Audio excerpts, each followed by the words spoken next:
వైఎస్ఆర్ కాంగ్రెస్ అధినేత ప్రకాశం జిల్లాపై దృష్టి పెట్టారు. ప్రధానంగా అద్దంకి నియోజకవర్గంపై ఫుల్ ఫోకస్ పెట్టారు.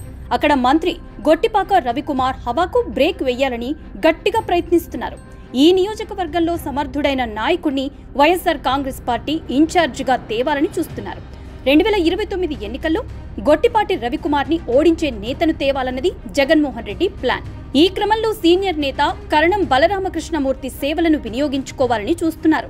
ఎలాగైనా 2029లో అసెంబ్లీలో గొట్టిపాటి రవికుమార్ అడుగు పెట్టకూడదన్నది జగన్మోహన్ రెడ్డి ప్లాన్. అద్దంకి అంటే ముందుగా గుర్తొచ్చేది కరణం బలరాం. ఆ నియోజకవర్గంలో తనకంటూ ఒక ముద్ర చాటుకుంటూ వచ్చారు. కానీ గొట్టిపాటి రవికుమార్ హవాకు బ్రేక్ వేయలేకపోయారు. కాంగ్రెస్ పార్టీ ద్వారా పొలిటికల్ ఎంట్రీ ఇచ్చిన రవికుమార్ వరుసగా 5 సార్లుగా గెలుస్తూ వచ్చారు. అద్దంకిలో అయితే 4 సార్లు వరుస విజయాలతో తనకంటూ ఒక ముద్ర చాటుకున్నారు.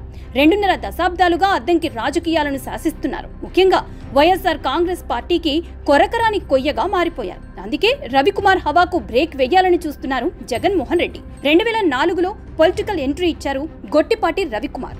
తొలిసారిగా మార్టూరు అసెంబ్లీ నియోజకవర్గం నుంచి పోటీ చేసి గెలిచి అసెంబ్లీలో అడుగుపెట్టారు. 2009 పునర్విభజనతో మార్టూరు అద్దంకిగా మారింది. దీంతో గొట్టిపాటి రవికుమార్ అద్దంకికి మారాల్సి వచ్చింది.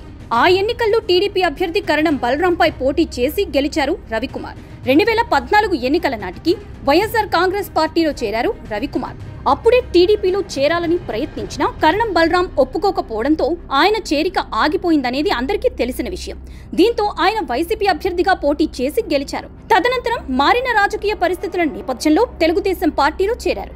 2019 ఎన్నికల్లో టీడీపీ అభ్యర్థిగా మూడోసారి అద్దంకి నుంచి పోటీ చేసి గెలిచారు. ఎన్ని రకాల ఇబ్బందులు ఎదురైనా తెలుగుదేశం పార్టీలో కొనసాగారు.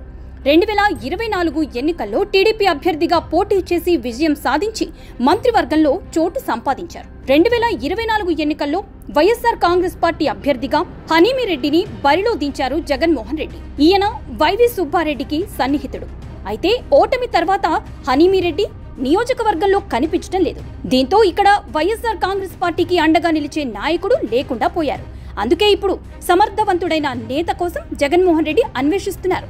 ఈ క్రమంలోనే కరణం బలరామకృష్ణకు కబురు చేశారు.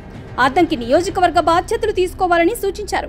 మొన్నటి ఎన్నికల్లో చీరాల నుంచి కరణం బలరాం కుమారుడు వెంకటేష్ వైసీపీ అభ్యర్థిగా పోటీ చేసి ఓడిపోయారు. అయితే కరణం బలరాం టీడీపీలోకి వెళ్లిపోతారని ప్రచారం జరుగుతోంది. సరిగ్గా ఇటువంటి సమయంలోనే జగన్మోహన్ రెడ్డి పిలిచి బలరాంతో మాట్లాడినట్లు తెలుస్తోంది. త్వరలో అద్దంకి బాధ్యతలు బలరామకృష్ణకు అప్పగిస్తారని ప్రచారం జరుగుతోంది. అందులో ఎంత వాస్తవం ఉందో చూడాలి.